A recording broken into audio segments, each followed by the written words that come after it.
എല്ലാ സഹോദരങ്ങൾക്കും നമ്മുടെ യൂട്യൂബ് ചാനലിലേക്ക് സ്വാഗതം. അപ്പോൾ ഇന്നത്തെ വീഡിയോ എന്ന് വെച്ചാൽ നമ്മുടെ ഷാജിദ ഷാജിയെ കുറിച്ചിട്ടാണ്. കാരണം നമ്മൾ എല്ലാവരും ഇപ്പോൾ കാണുന്ന ഒരു കാര്യമാണ് പുള്ളിക്കാരത്തിയുടെ ഒരു ഒരു ക്രീമിനെ പറ്റിയിട്ട്. മുഖത്ത് അപ്ലൈ ചെയ്ത് കഴിഞ്ഞാൽ മുഖത്തുള്ള കറുപ്പും കുരുവും പൊട്ടും പൊടിയും ഒക്കെ പോകും എന്നൊക്കെ പറഞ്ഞിട്ട് പുള്ളിക്കാരത്തി വളരെ നല്ല രീതിയിൽ പുള്ളിക്കാരത്തേക്ക് അതിൻ്റെ ബിസിനസ്സും കാര്യങ്ങളും ഒക്കെ നടക്കുന്നുണ്ട്. അപ്പോൾ ആ ഒരു ക്രീം വെളുത്തിട്ട് പാർന്ന ക്രീം എന്നൊക്കെ പറഞ്ഞിട്ട് പുള്ളിക്കാരത്തി ആദ്യമൊക്കെ അങ്ങനെ തന്നെയാണ് പറഞ്ഞിരുന്നത്. പിന്നീട് അതങ്ങ് മാറി വെളുത്തിട്ട് പാർന്ന ക്രീം നന്നായിട്ട് വെളുക്കാന്നൊക്കെ പറഞ്ഞിട്ടായിരുന്നു പുള്ളിക്കാരത്തി ആദ്യം ഈ ഒരു ക്രീമുമായിട്ട് മുന്നോട്ട് വന്നത്. പിന്നീട് അതിനെതിരെ ഒരുപാട് വിവാദങ്ങളൊക്കെ ഉണ്ടായപ്പോൾ പുള്ളിക്കാരത്തി പതുക്കെ അതിന്റെ ചുവടങ്ങ് മാറ്റി പിടിച്ചു. പുള്ളിക്കാരത്തി പിന്നീട് പറഞ്ഞൊരു കാര്യം എന്ന് പറഞ്ഞാൽ ഇതങ്ങനെ വെളുത്തിട്ട് പാർന്ന ക്രീമൊന്നുമല്ല, മുഖത്ത് ഉള്ള ടെൻഷനൊക്കെ വന്നിട്ട് കണ്ണിൻ്റെ തടങ്ങളിലൊക്കെ വരുന്ന കറുത്ത പൊട്ടുകൾ, പിന്നെ മുഖക്കുരു വന്നിട്ടുള്ള ആ ഒരു പാടുകൾ, ഇതൊക്കെ മാറുന്ന ഒരു വളരെ നല്ല ക്രീമാണ്. ഞാൻ ഇത് കുറച്ച് ഉപയോഗിച്ച് അതിനുശേഷമാണ് ഞാൻ ഈ ക്രീമുമായിട്ട് മുന്നോട്ട് വന്നത്, നിങ്ങൾക്ക് വിശ്വസിക്കാം എന്നൊക്കെ പറഞ്ഞ് പുള്ളിക്കാരത്തി അതിന് 1000 രൂപയോ മറ്റോ ആണ് അതിൻ്റെ റേറ്റ് ആയിട്ട് വരുന്നത്. പിന്നീട് ഷിപ്പിംഗ് ചാർജ് ഒക്കെ മേടിക്കാറുണ്ട്. ഇങ്ങനെ പല സ്ഥലത്തേക്കും പല രാജ്യങ്ങളിലേക്കൊക്കെ കയറ്റുമതി ചെയ്യുന്നുണ്ട് പുള്ളിക്കാരത്തി. പക്ഷേ അപ്പോഴും ഞാൻ ഈ ഒരു വിഷയത്തെ പറ്റിയിട്ട് നേരത്തെ ഒരു തവണ ഒരു വീഡിയോ ചെയ്തിട്ടുണ്ടായിരുന്നു.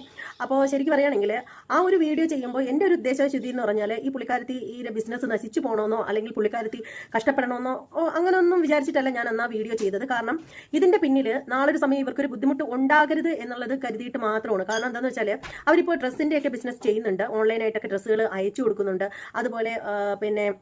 അതുപോലെ ഗ്യാരണ്ടി ഓർണമെന്റ്സുകൾ, ഫാൻസികൾ, ഇങ്ങനെയൊക്കെയുള്ള ഒരു സാധനങ്ങളൊക്കെ ഈ പുള്ളിക്കാരത്തി കച്ചവടം ചെയ്യുന്നുണ്ട്. അത് വളരെ നല്ല കാര്യം തന്നെയാണ്. നമ്മളിപ്പോൾ ഒരു സ്ഥാപനം തുടങ്ങുകയാണെങ്കിൽ അതിന് വലിയ തുകയാവും, വമ്പൻ തുകയാവും നമുക്കൊരു സ്ഥാപനം തുടങ്ങണമെങ്കിൽ. പിന്നെ അതിന് ലൈസൻസ് എന്ന് വേണ്ട ഒരുപാട് ബുദ്ധിമുട്ടുകളുണ്ട്. അതേസമയം ഈ വെളുത്തിട്ട് പാറുന്ന ക്രീം, അതായത് ഇനി വെളുത്തിട്ട് പാറുന്ന ക്രീം അല്ലെങ്കിൽ പോലും ഒരു ക്രീമൊക്കെ നമ്മൾ പുറത്തേക്കൊക്കെ അയക്കണം എന്നുണ്ടെങ്കിൽ നമുക്ക് ലൈസൻസ് വേണം എന്നാണ് എൻ്റെ ഒരു വിശ്വാസം എന്ന് വെച്ചാൽ. ഇനി ഇവർ പറയുന്നത് അത് മറ്റ് ചിലരുടെ ക്രീമാണ്, അവരിൽ നിന്നും എടുത്താണ് ഇവരിത് കച്ചവടം ചെയ്യുന്നത്. അപ്പോൾ അവർ പറയുന്നത് അവർക്ക് ലൈസൻസും കാര്യങ്ങളൊക്കെ ഉള്ള ഒരു ഇതാണ്, അതുകൊണ്ട് അവർക്കൊന്നും പേടിക്കാനില്ലെന്നാണ്. പക്ഷേ അപ്പോഴും എൻ്റെ ഒരു ഡൗട്ട്, ഒരു സ്ഥാപനത്തിന് ലൈസൻസ് ഉണ്ടെങ്കിൽ പോലും അവരിൽ നിന്നും നമ്മളതെടുത്ത് നമ്മുടെ സ്വന്തം പ്രോഡക്റ്റ് പോലെ പേരൊക്കെ മാറ്റി നമ്മളതിനെ മറ്റുള്ളവരിലേക്ക് എത്തിക്കുമ്പോൾ നമുക്കതിന് ലൈസൻസിൻ്റെ ആവശ്യമില്ലേ? എനിക്കറിയില്ല കേട്ടോ, നിങ്ങൾക്ക് അറിയാവുന്നവരുണ്ടെങ്കിൽ ഒന്ന് കമൻറ്റ് ചെയ്തേക്കണം. അപ്പോൾ അതെൻ്റെ ഒരു ഡൗട്ട് മാത്രമാണ്. അപ്പോൾ അതാണ് ഇതിൻ്റെ പിന്നിലുള്ള ഒരു കാര്യം എന്ന് വെച്ചാൽ. പിന്നീട് ഒരു കാര്യം എന്ന് വെച്ചാൽ, ഞാൻ മനസ്സിലോർത്തൊരു കാര്യം എന്ന് വെച്ചാൽ, അവർ ജീവിക്കട്ടെ. അവർക്കിപ്പോൾ ഈ ഒരു 5 കുഞ്ഞുങ്ങളെയൊക്കെ നോക്കുന്നത് വളരെ കഷ്ടപ്പാട് തന്നെയാണ്. പക്ഷേ അങ്ങനെ കഷ്ടപ്പാടാണെങ്കിൽ പോലും നമ്മൾ ഒരു തരത്തിൽ നമ്മൾ കഷ്ടപ്പെടാനും പാടില്ല, കഷ്ടപ്പാടിൻ്റെ പേരിൽ കഷ്ടപ്പെടാനും പാടില്ല. അതായത് ഞാൻ പറയുന്നത്, ഇവർക്ക് ഈ ഒരു ക്രീമിൻ്റെ ബിസിനസ് അങ്ങോട്ട് മാറ്റി വെച്ചിരുന്നാൽ ഈ വസ്ത്രത്തിൻ്റെയും ഫാൻസി സാധനങ്ങളുടെയും ചെരുപ്പൊക്കെ ഇവർ ബിസിനസ് ഉണ്ടെന്ന് തോന്നുന്നു. ചെരുപ്പിനെയൊക്കെ പറ്റിയിട്ട് പറയുന്ന കേട്ടോ ഇടയ്ക്ക് ഒരു വീഡിയോയിൽ.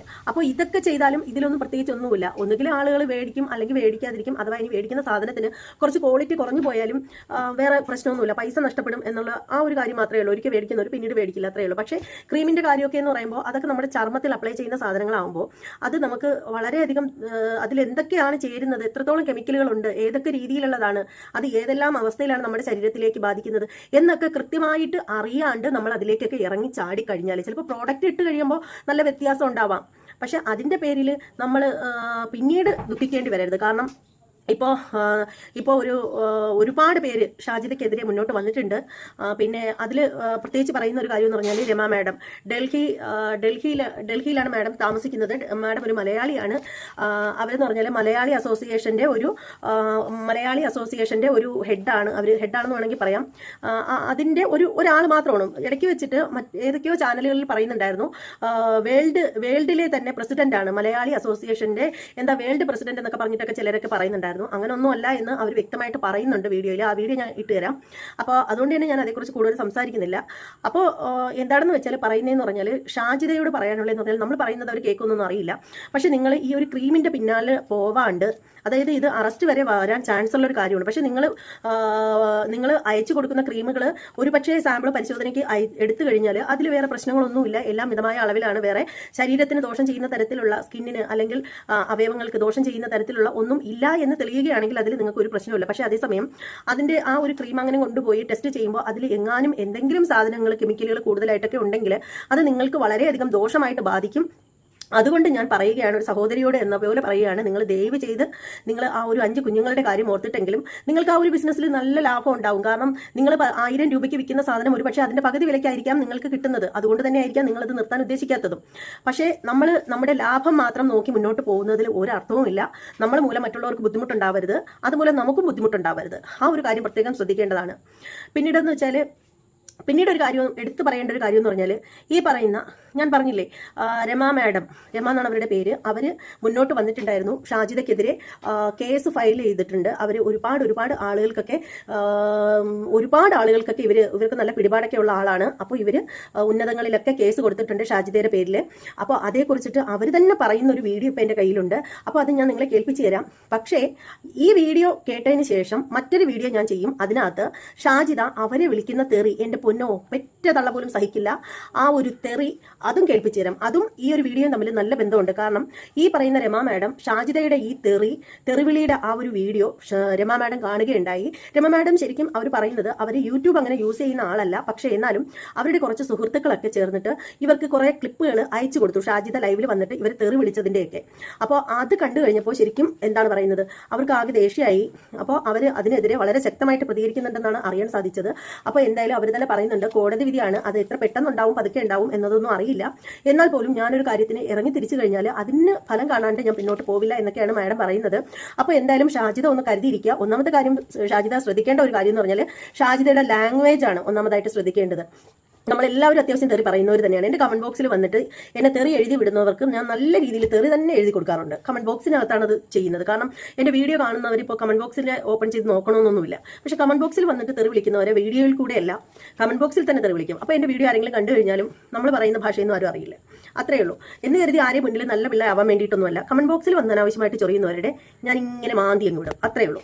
അപ്പോൾ എന്താണെന്ന് വെച്ചാൽ നമുക്ക് രമ മാഡം പറയുന്നത് കേൾക്കാം. ഈ ഒരു വീഡിയോ കാണുന്നവർ തീർച്ചയായും ഷാജിദ രമ മാഡത്തിനെ ചൊടിപ്പിച്ച ആ ഒരു വീഡിയോ കൂടി കാണണം കേട്ടോ. അപ്പോൾ എന്തായാലും നമുക്ക് ആ ഒരു വീഡിയോ കണ്ടിട്ട് വരാം. ഞാൻ രമ, ഡൽഹി മലയാളി കൂട്ടായ്മ എന്ന് പറയുന്ന ഒരു സോഷ്യൽ സംഘടന ഡൽഹിയിലുണ്ട്.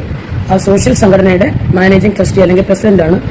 എന്റെ പേരിലൊരു വോയിസ് കുറച്ച് ദിവസങ്ങളായിട്ട് യൂട്യൂബിൽ കിടന്ന് കറങ്ങുന്നുണ്ട്.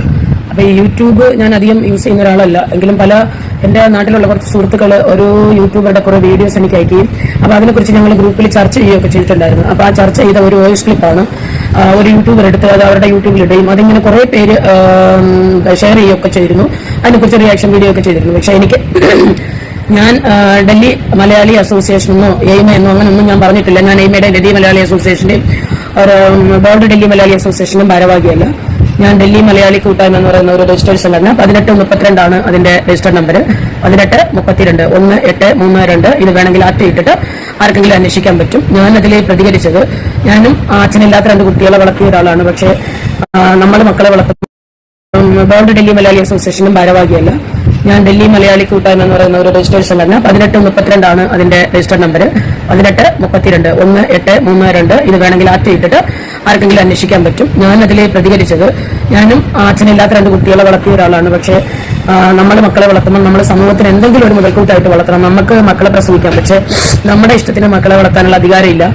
അപ്പൊ അതുകൊണ്ട് ഞാൻ പറഞ്ഞത് മാത്രമല്ല, ഞാൻ ആ യൂട്യൂബർ എന്റെ ശത്രുവല്ല, അവരെന്റെ മിത്രമല്ല, എനിക്ക് അവരറിയത്തില്ല. 38 വർഷമായിട്ട് ഡൽഹിയിൽ താമസിക്കുന്ന ഒരാളാണ്. അപ്പൊ ആ സ്ഥിതിക്ക് എനിക്ക് അവരോട് ഒരു ശത്രുത തോന്നേണ്ട കാര്യമില്ല. സമകാലീനമായ നാട്ടിലുള്ള ചില കാര്യങ്ങളിലും ഞാൻ പല കാര്യങ്ങളിലും ഇടപെട്ടിട്ടുണ്ട്. എല്ലാ കേരളത്തിലല്ല, ഇന്ത്യ ഒട്ടാകെ ഒരു ഓൾ ഇന്ത്യ ഗ്രൂപ്പാണ് ഞാൻ ഇത് ചെയ്തിട്ടുള്ളത്, രജിസ്ട്രേഷൻ ചെയ്തിട്ടുള്ളത്. അതിൽ നമുക്ക് ഡൽഹി ഇടപെടാം. മെയിനായിട്ട് നമ്മൾ ടാർഗറ്റ് ചെയ്തിരിക്കുന്ന ഡൽഹി നിൽക്കുമ്പോൾ തീർച്ചയായിട്ടും ഡൽഹി മലയാളികൾക്ക് വേണ്ടി തന്നെയുള്ളതാണ്. അപ്പൊ മലയാളി എന്ന് പറയുമ്പോൾ നമുക്കറിയാം, ഇപ്പൊ തീർച്ചയായിട്ടും കേരളത്തിന്റെ സ്ഥിതി വളരെ മോശമാണ്. നമ്മൾ കുട്ടികളെ വളരെ ശ്രദ്ധിച്ച് വളർത്തിയില്ലെങ്കിൽ അടുത്ത തലമുറ എങ്ങനെയായിത്തീരും, ഇനി ഒരു ജനറേഷൻ, നമ്മുടെയൊക്കെ കാലം കഴിഞ്ഞു പോകുന്ന ഒരു ജനറേഷൻ എങ്ങനെയായിത്തീരും എന്ന് നമുക്ക് തീരെ പറയാൻ പറ്റില്ല. പിന്നെ ഞാനിത് പറഞ്ഞത് ഈ കുറച്ച് ചാനലുകളൊന്നും ഞാൻ കാണാറില്ലെങ്കിലും ഇതിന് കുറച്ചൊക്കെ ഞാൻ കണ്ടപ്പോൾ എനിക്കും അത് മാനസികമായിട്ട് വിഷമം തോന്നി. കാരണം ഇനി വളർന്നു വരുന്ന ഒരു സമൂഹത്തിൽ ഒരു തലമുറ ഇങ്ങനെ വളർന്നു വരുമല്ലോ എന്ന് ഓർത്തിട്ട് എനിക്ക് വിഷമം തോന്നി. ഞാനത് നിയമ നടപടി സ്വീകരിക്കുമെന്ന് പറഞ്ഞത് തീർച്ചയായിട്ടും ഇന്നലെ ഞാൻ ഡ്രഗ് ഇൻസ്പെക്ടർക്ക് കംപ്ലൈന്റ് ചെയ്തിരുന്നു. ഡ്രഗ് ഇൻസ്പെക്ടർക്ക് ഒരു മെയിൽ അയച്ചിട്ടുണ്ട്.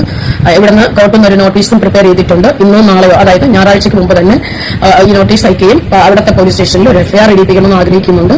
ഞാൻ നാട്ടിലില്ല എങ്കിൽ പോലും വർഷത്തിൽ ഒരു 6 തവണ നാട്ടിൽ വരുന്നത്, അതായത് ശനിയും ഞായറുകളും ഞാൻ എന്റെ വീട്ടിൽ തന്നെ ഉള്ള ഒരാളാണ്. എന്റെ അമ്മയ്ക്ക് സുഖമില്ലാത്തതുകൊണ്ട് എല്ലാ ശനിയും ഞായറും മാസത്തിലെ ഏതെങ്കിലും ഒരു ശനിയും ഞായറും, ശനിയാഴ്ച വരും, ഞായറാഴ്ച രാത്രി നിൽക്കും, തിങ്കളാഴ്ച രാവിലെ തിരിച്ചു വരും. അതുകൊണ്ട് ഞാൻ മലയാളി അല്ലാത്ത ഒരാളല്ല. പിന്നെ എനിക്ക് മുഖമില്ലാതെയില്ല, എനിക്ക് വ്യക്തമായൊരു മുഖമുണ്ട്, എല്ലാവരും അറിയുന്ന ഒരു മുഖം തന്നെയാണ്. നിങ്ങൾ ഡൽഹിയിൽ വിളിച്ച് ചോദിച്ച ടോണി എന്ന് പറയുന്നത് എന്റെ സുഹൃത്ത് തന്നെയാണ്. പക്ഷെ പുള്ളിക്ക് വേൾഡ് മലയാളി അസോസിയേഷനിലെ രമയെ ചോദിച്ചാൽ അറിയില്ല. ഡൽഹി മലയാളി കൂട്ടായ്മയുടെ രമ അല്ലെങ്കിൽ ഒരു സോഷ്യൽ വർക്കർ എന്ന് പറഞ്ഞാൽ തീർച്ചയായിട്ടും ഡൽഹി മലയാളികൾക്ക് അത് അറിയാൻ പറ്റും. നിങ്ങൾക്ക് വേണമെങ്കിൽ അത് അന്വേഷിക്കാം. വാട്ട് വെറൈറ്റീസ് അതെന്റെ വിഷയമല്ല. ഞാൻ എന്റെ ഒരു പേരിൽ ഒരു വിവാദം ന്യൂസിൽ വന്നതുകൊണ്ട് മാത്രം അത് പ്രതികരിക്കാൻ തീരുമാനിച്ചത്. എനിക്ക് അതിന്റെ സമയമുള്ള ഒരാളുമല്ല. നമുക്ക് ഇവിടെ തന്നെ 100 കൂട്ടം കാര്യങ്ങളുണ്ട്. പിന്നെ ഒരു ചാനലല്ല, ഇതുപോലെ രാത്രി പെയ്ഡ് മെമ്പർഷിപ്പ് നടത്തുന്നു, ഒരു വിളിക്കുന്നു, അങ്ങനെയുള്ള കുറെ ചാനലുകൾ ടാർഗറ്റ് ചെയ്തുകൊണ്ടാണ് ഞാൻ പറഞ്ഞത്. ആ ചാനലുകൾക്ക് എനിക്കറിയാവുന്ന കുറെ ചാനലുകൾ, അതായത് കുറെ പേര് എനിക്ക് കുറെ സ്ക്രീൻഷോട്ടുകളും കുറെ ലിങ്കുകളും ഒക്കെ വെച്ചു. ആ ലിങ്കുകളെല്ലാം വെച്ചുകൊണ്ടാണ് കൊടുത്തേക്കുന്നത്. ചിലപ്പോൾ നാളെയോ മറ്റന്നാളോ ഇതിനൊരു ആക്ഷൻ ഉണ്ടാവില്ല. കോടതിയിലെ കാര്യമാണ് അത്. ചിലപ്പോൾ പതുക്കെ ആക്ഷൻ ഉണ്ടാവുള്ളൂ. ആക്ഷൻ ഉണ്ടായാലും ഇപ്പൊ ഒരാൾ നമ്മൾ കേസ് കൊടുക്കുമ്പോൾ ആ കേസ് വിജയിക്കണം എന്ന് നമ്മൾ വിചാരിക്കും. പക്ഷെ അത് വിജയിക്കണമെന്ന് ഒരിക്കലും നമുക്ക് വാശി പിടിക്കാൻ പറ്റത്തില്ല. അങ്ങനെ ഒരു അവസ്ഥയാണ്. അതുകൊണ്ട് കേസ് കൊടുക്കുന്ന നമ്മുടെ ഉത്തരവാദിത്വം, നമ്മുടെ സാമൂഹ്യ പ്രതിബദ്ധത, അത് വിജയിക്കാതിരിക്കാം, അത് ശിക്ഷ കിട്ടാൻ ശിക്ഷിക്കാതിരിക്കാം. പക്ഷേ സമൂഹത്തിൽ ഇങ്ങനെ ഒരു പ്രവണത കണ്ടപ്പോൾ ആ കുട്ടിക്ക് ജീവിക്കാൻ അധികാരമുണ്ട്, ജോലി ചെയ്യാൻ അധികാരമുണ്ട്. പക്ഷേ സമൂഹത്തിലെ ചില നിയമങ്ങളുണ്ട്. നമ്മളുടെ ഇടയിൽ നമ്മൾ ജീവിക്കുന്ന സൊസൈറ്റിയിൽ ഉള്ള നിയമം നമ്മളിൽ ഓരോരുത്തർക്കും ബാധകമാണ്. ഒരു മരണം വീട്ടിൽ ചെല്ലുക, അവിടെ ചെന്ന് ഡാൻസ് ചെയ്യുക, അവിടെ ചെന്ന് ആ മരണം ആഘോഷിക്കുക ഒരു ശത്രു പോലും ചെയ്യാത്തൊരു കാര്യമാണ്. അതിനൊന്നും എനിക്കൊന്നും പറയാനില്ല. പക്ഷെ ഒരു മാനുഷിക പരിഗണന എന്ന നിലയിൽ ചില മനുഷ്യര് മാനുഷിക പരിഗണന അർഹിക്കുന്നവർക്ക് പോലും അത് കിട്ടാതെ പോകുന്ന ഒരു അവസരം വരുന്നുണ്ട്. എന്നെ സംബന്ധിച്ച് ഞാൻ നിങ്ങളുടെ ആരുടെയും ശത്രുവല്ല, നിങ്ങൾ എന്റെയും ശത്രുവല്ല. ഞാൻ കഷ്ടപ്പെട്ട് ബുദ്ധിമുട്ടി ജോലി ചെയ്ത് ജീവിക്കുന്ന ഒരാളാണ്. ഞാൻ എന്റെ ജോലിയും എന്റെ സോഷ്യൽ വർക്കും എന്റെ പ്രവർത്തനങ്ങളുമായിട്ട് ഞാൻ മുമ്പോട്ട് പോകുന്ന ഒരാളാണ്. അതിനിടയ്ക്ക് വിവാദങ്ങൾ ഉണ്ടാക്കാനോ ഒരു യൂട്യൂബിൽ വന്നിരുന്ന് സംസാരിച്ച് 10 പേര് അറിയാനോ അങ്ങനൊന്നും ഞാൻ ആഗ്രഹിക്കുന്നില്ല. എനിക്ക് അതിന്റെ ആവശ്യമില്ല. ഞാൻ ആഗ്രഹിക്കില്ല. ഞാൻ അത്ര അത്യാവശ്യം നല്ലൊരു വീട്ടിലുള്ളതാണ്. അതുകൊണ്ട് തന്നെ എനിക്ക് നല്ലൊരു ഫേസും ഉണ്ട്, എനിക്ക് നല്ലൊരു പേരുണ്ട്. അത് മാറ്റാനോ അല്ലെങ്കിൽ അതിനായിട്ട് ഇനി ഫേസ്ബുക്കിൽ വന്നിരുന്ന് വേറൊരു പേരുണ്ടാക്കാനോ ഒന്നും ഞാൻ ആഗ്രഹിക്കുന്നില്ല. ദയവായി ആ പറഞ്ഞ ആള് ഞാൻ തന്നെയാണ്. മുഖമില്ലെന്ന് പറഞ്ഞുകൊണ്ടാണ് ഇന്ന് മുഖം കാണിക്കാമെന്ന് വിചാരിച്ചത്. അത് ഞാൻ അങ്ങനെ കൊടുക്കാൻ പറഞ്ഞിട്ടില്ല. അത് ആരാടാണോ പറഞ്ഞിട്ടുള്ള അവരെ കൊടുക്കാൻ പറഞ്ഞിട്ടില്ല. ഞാൻ ആ യൂട്യൂബർമാരെയൊക്കെ പലരെയും ഇന്നലെയൊക്കെ വിളിച്ചപ്പോൾ ഇങ്ങനെയാണ് വന്നു പറഞ്ഞു. അവരവരെ ഇഷ്ടത്തിന് കൊടുത്തത് അതെന്റെ ഉത്തരവാദിത്തമല്ല. അതിലെനിക്ക് ഒരു ഉത്തരവാദിത്വം ഇല്ല. ആ വോയിസിന്റെ ഉടമ ഞാൻ തന്നെയാണ്. ഞാനിവിടെ ഡൽഹിയിലുള്ള ആളാണ്. ഞാൻ തന്നെയാണ് ആ വോയിസ് ഇട്ടത്. ആ വോയിസ് ഇട്ടതിന്റെ പുറകിൽ തന്നെ ഡ്രഗ് ഇൻസ്പെക്ടർക്ക്, ഡ്രഗ് കൺട്രോളർക്കും ഞാൻ മെയിൽ അയച്ചിട്ടുണ്ട്. ഇന്നോ നാളെയോ ഇതിന്റെ പുറകെ ഒരു പരാതി അവിടുത്തെ പോലീസ് സ്റ്റേഷനിലും അവിടുത്തെ SP-ക്കും നമ്മുടെ ADGP-ക്കും പിന്നെ കോടതിയിൽ നിന്നും ഒരു നോട്ടീസ് ഈ ആഴ്ച തന്നെ അത് ഫയൽ ചെയ്യും. 101% അത് ഫയൽ ചെയ്യും. പിന്നെ അതൊന്നും എനിക്ക് ആരും ബോധ്യപ്പെടുത്തേണ്ട ആവശ്യമില്ല. ഇതിനോടകം പല കേസുകളിലും ഞാൻ ഇടപെട്ടിട്ടുണ്ട്. ജയസൂര്യയുടെ കേസാണെങ്കിലും ഞാൻ ഇടപെട്ടിട്ടുണ്ട്. പല കേസുകളിലും കക്ഷി ചേർന്നിട്ടുണ്ട്. പല ഇതുപോലെ ബുദ്ധിമുട്ട് അനുഭവിക്കുന്നവർക്ക് വേണ്ടിയിട്ട് തന്നെ ഉള്ള ഒരാളാണ്. പക്ഷേ ഇത് അംഗീകരിച്ചു കൊടുക്കാൻ പറ്റത്തില്ല എന്ന് മാത്രമാണ് ഞാൻ പറഞ്ഞത്. അത് ഇനിയും ഞാൻ പറയുന്നു. ഇങ്ങനെ ഫേസ്ബുക്കിൽ അല്ലെങ്കിൽ അവരുടെ വീട്ടിന്റെ 4 ചുവടുകൾക്കുള്ളിൽ ഒതുങ്ങേണ്ട ഒരു കാര്യം ഇതുപോലെ വന്ന് പബ്ലിക് ഫോമിൽ വന്ന് വിളിച്ചു പറഞ്ഞ് മറ്റുള്ളവർക്ക് ബുദ്ധിമുട്ടുണ്ടാക്കുന്ന തരത്തിലുള്ള വൃത്തികെട്ട വേർഡുകൾ, അബ്യൂസിംഗ് വേർഡുകൾ യൂസ് ചെയ്യുമ്പോൾ ഒന്ന് സൂക്ഷിക്കണം. അത് സൂക്ഷിക്കേണ്ടതാണ്. അത് നിയമമാണ്. അത് നിയമം എല്ലാവർക്കും ബാധകമാണ്. എനിക്കും ആ കുട്ടിക്കും ഇനി വേറെ തെറി പറയുന്നവരുണ്ടെങ്കിൽ അവർക്കും എല്ലാവർക്കും അത് നിയമം. മാഡം പറഞ്ഞ കാര്യങ്ങൾ നമ്മൾ എല്ലാവരും കേട്ടതാണ്. അപ്പോൾ ഇനി പറയാനുള്ളത് എന്ന് പറഞ്ഞാൽ ഷാജിദയോടാണ്. ഷാജിദ ഇനിയെങ്കിലും ഒരു പൊടിക്ക് അടങ്ങുന്നതായിരിക്കും നല്ലത്. കാരണം എന്താണെന്ന് വെച്ചാൽ കളിക്കുമ്പോൾ നമ്മളെക്കാൾ ഒരുപാട് താഴെക്കിടെ ഉള്ളവരോട് കളിക്കുന്നതൊക്കെ ആയിരിക്കില്ല ഒരു ഉരുള കൂടുതൽ ഉണ്ടവനോട് പോയി കളിക്കാൻ നിൽക്കുന്നത്. അതൊന്ന് ശ്രദ്ധിക്കുന്നത് നന്നായിരിക്കും. ആരെയും തന്റെ വീട്ടിലുള്ളവരെയും നാട്ടിലുള്ളവരെയൊക്കെ പറയുന്ന ആ ഒരു ഭാഷകളുണ്ടല്ലോ, അതൊക്കെ മറ്റുള്ളവരോട് പറഞ്ഞു കഴിഞ്ഞാൽ ചിലപ്പോൾ പണി പതിയെ വന്നിരിക്കും. ഓക്കെ, ചിലപ്പോൾ പെട്ടെന്ന് ചാടി വീണ് പണി കിട്ടില്ല. ചിലപ്പോൾ അതൊന്ന് പതിയെ ആയിരിക്കും വന്നുകൊണ്ടിരിക്കുന്നത്. അപ്പോൾ അതൊന്ന് കരുതിയിരിക്കുന്നത് വളരെ നന്നായിരിക്കും. എന്തായാലും തനിക്ക് തന്റെ 5 കുട്ടികൾക്കൊപ്പം സന്തോഷമായിട്ട് ജീവിക്കാനായിരിക്കുമല്ലോ ഏറ്റവും കൂടുതൽ ആഗ്രഹം. അത് ഏതൊരമ്മയും ഏറ്റവും കൂടുതൽ ആഗ്രഹിക്കുന്ന മക്കളോടൊപ്പം ഉള്ള ഒരു ജീവിതമാണ്. ശരിക്കും ഒരു കുട്ടിയോ 2 കുട്ടിയോ നോക്കുന്നത് പോലും ഇന്നത്തെ കാലത്ത് വലിയ ബുദ്ധിമുട്ടാണ്. അപ്പോൾ പിന്നെ 5 കുട്ടികളുടെ കാര്യം പറയണോ? പെൺകുട്ടികളാണെങ്കിൽ ഉള്ള കഞ്ഞിയും വെള്ളം ഒഴിച്ചു കൊടുത്തു കഴിഞ്ഞാൽ അതൊക്കെ കരഞ്ഞും വിളിച്ചും ബഹളം വെച്ചും അടിച്ചും പിടിച്ചും വീട്ടിൽ തന്നെ ഇരിക്കും. അതേസമയം ആൺകുട്ടികൾ അങ്ങനെ ഒട്ടും ഒതുങ്ങിയിരിക്കത്തില്ല. അപ്പോൾ ഒരു പെട്ടെന്നൊരു സാഹചര്യത്തിൽ തനിക്ക് നേരെ ഒരു അറസ്റ്റ് വാറണ്ടോ മറ്റോ വന്ന് താൻ ജയിലിലേക്കോ മറ്റോ പോകേണ്ട സാഹചര്യം വന്നു കഴിഞ്ഞാൽ, വരാതിരിക്കട്ടെ, അങ്ങനെ വന്നു കഴിഞ്ഞാൽ ഈ കുഞ്ഞുങ്ങളുടെ കാര്യം എന്താവും? ഈ 5 കുട്ടികളെ ആര് സംരക്ഷിക്കുന്ന പറയുന്നത്? ആ കുട്ടികൾ സർക്കാർ ചെലവിൽ പോയി അഗതി മന്ദിരത്തിൽ പോയി കഴിയേണ്ടി വരും. അത് ആദ്യം ഒന്ന് ഓർക്കുക. തന്റെ ഉമ്മയ്ക്കോ തന്റെ സഹോദരിമാർക്കോ ഈ 5 കുഞ്ഞുങ്ങളെ നോക്കാൻ പറ്റുമോ? ഒരിക്കലും പറ്റില്ല. മാത്രമല്ല, നിന്നെക്കൊണ്ട് കഴിയുന്ന രീതിയിലൊക്കെ ഈ കുഞ്ഞുങ്ങളുടെ മനസ്സിലേക്ക് നിങ്ങളുടെ സഹോദരിമാരോടുള്ള അല്ലെങ്കിൽ നിങ്ങളുടെ ഉമ്മയോടുള്ള ബന്ധുക്കളോടുള്ള വെറുപ്പാണ് കുത്തി നിറച്ച് വെച്ചിരിക്കുന്നത് ഈ കുഞ്ഞുങ്ങളുടെ മനസ്സിൽ. അപ്പോൾ ഒരിക്കലും ആ കുഞ്ഞുങ്ങൾ തന്റെ ഫാമിലിയിലുള്ള ആർക്കൊപ്പം കുഞ്ഞുങ്ങൾ നിൽക്കില്ല. അവർക്കതിന് സാധിക്കില്ല. പിന്നെ ഈ 5 എണ്ണത്തിന്റെ വികൃതി അത് പെറ്റുമ്പോൾ സഹിക്കുമെങ്കിലും മറ്റുള്ളവരാരും ചിലപ്പോൾ സഹിച്ചൊന്നും വരില്ല. അപ്പോൾ താൻ ജയിലിൽ പോകേണ്ട ഒരു സാഹചര്യം വന്നു കഴിഞ്ഞാൽ ഈ പിഞ്ചു മക്കൾ അനാഥരായി പോകും എന്ന് വേണേൽ പറയാം. അതുകൊണ്ട് തന്നെ കൊള്ളലാഭത്തിന്റെ പിന്നാലെ പോവാതിരിക്കുക. സംസാരിക്കുമ്പോൾ ലാംഗ്വേജ് കുറച്ചൊന്ന് ശ്രദ്ധിക്കുക. പിന്നെ ലൈവ് ഇടുന്ന സമയത്ത് ഞാൻ കാണുന്നുണ്ട് ലൈവിൽ ഷാജിദ നന്നായിട്ട് തെറി വിളിക്കുന്നുണ്ട്. പക്ഷേ എന്നാൽ ഷാജി ചോദിക്കും, ഷാജിയേക്കാളും നന്നായിട്ട് തെറി വിളിക്കുന്ന ആളുകളില്ലേന്ന്. ഉണ്ട്, തെറി വിളിക്കുന്ന ആളുകൾ ഒരുപാടുണ്ട്. നിങ്ങൾ വിളിക്കുന്നതിന്റെ ഡബിൾ വിളിക്കുന്ന ആളുകളുണ്ട്. പക്ഷേ ഒരു കാര്യം, അവരാരും അവരുടെ പിഞ്ചു കുഞ്ഞുങ്ങളെ ചൊതുക്കി വെച്ചിട്ടല്ല ഇരുന്ന് വിളിക്കുന്നത്. അത് മാത്രമല്ല, പിഞ്ചു കുഞ്ഞുങ്ങൾക്ക് വിളിക്കാനുള്ള ഒരു ഗ്യാപ്പ് കൂടി കൊടുക്കുന്നുണ്ട് നിങ്ങൾ. അതാണ് നിങ്ങൾ കാണിക്കുന്ന ഏറ്റവും വലിയ കൊള്ളരുതായ്മ എന്ന് പറയുന്നത്. അങ്ങനെയാണെങ്കിൽ നിങ്ങളൊരു കാര്യം ചെയ്യൂ, ഈ കുഞ്ഞുങ്ങളോട് കിടന്ന് ഉറങ്ങാൻ പറയണം. കുഞ്ഞുങ്ങളെ കിടത്തി ഉറക്കിയതിന് ശേഷം നിങ്ങൾ ലൈവ് ഇടൂ. അതിനുശേഷം നിങ്ങൾ ലൈവ് ഇടൂ. അപ്പോൾ നിങ്ങൾ തെറി വിളിച്ചാലും നിങ്ങൾ ഇനി എന്ത് പുഴുത്ത് അപരാധം വിളിച്ചാലും അതൊന്നും ആരും അറിയില്ല. നിങ്ങളും നിങ്ങളുടെ സബ്സ്ക്രൈബേഴ്സ് മാത്രമേ അറിയുള്ളൂ. നിങ്ങളെ വന്ന് ചൊറിയാറുണ്ട്, പലരും നിങ്ങളെ ചൊറിയാൻ വേണ്ടിയിട്ട് തന്നെ വരാറുണ്ട്. അപ്പോൾ നിങ്ങൾ എന്ത് ചെയ്യണം? ഒന്നുകിൽ കുഞ്ഞുങ്ങളെ കിടത്തി ഉറക്കിയതിന് ശേഷം ഇരിക്കുക, അതല്ലെന്നുണ്ടെങ്കിൽ ഈ ചൊറിയാനിട്ടിരിക്കുന്ന കമന്റുകൾ നോക്കാതിരിക്കുക, അതല്ലെങ്കിൽ അവരെ അപ്പോൾ ബ്ലോക്ക് ചെയ്ത് വിടുക. അങ്ങനെയൊക്കെ ചെയ്ത് കഴിഞ്ഞാൽ വേണ്ടില്ല. വെറുതെ പണി ചോദിച്ച് മേടിക്കാനായിട്ട് നിൽക്കരുത് ഷാജി. എനിക്ക് അതേ പറയാനുള്ളൂ. അപ്പോൾ ഈ വീഡിയോ കുറിച്ചിട്ടുള്ള നിങ്ങളുടെ ഓരോരുത്തരുടെയും അഭിപ്രായം എന്താണെന്ന് വെച്ചാൽ കമന്റ് ബോക്സിൽ രേഖപ്പെടുത്തുക. നമ്മുടെ ചാനൽ ഇതുവരെയും സബ്സ്ക്രൈബ് ചെയ്യാത്ത ആളുകളുണ്ടെങ്കിൽ ഒന്ന് സബ്സ്ക്രൈബ് ചെയ്ത് ബെല്ലൈക്കൻ കൂടി ഒന്ന് ഓണാക്കി വെക്കുക. ഇനി മറ്റൊരു വീഡിയോയുമായി വരുന്നതുവരെ എല്ലാവർക്കും ബൈ.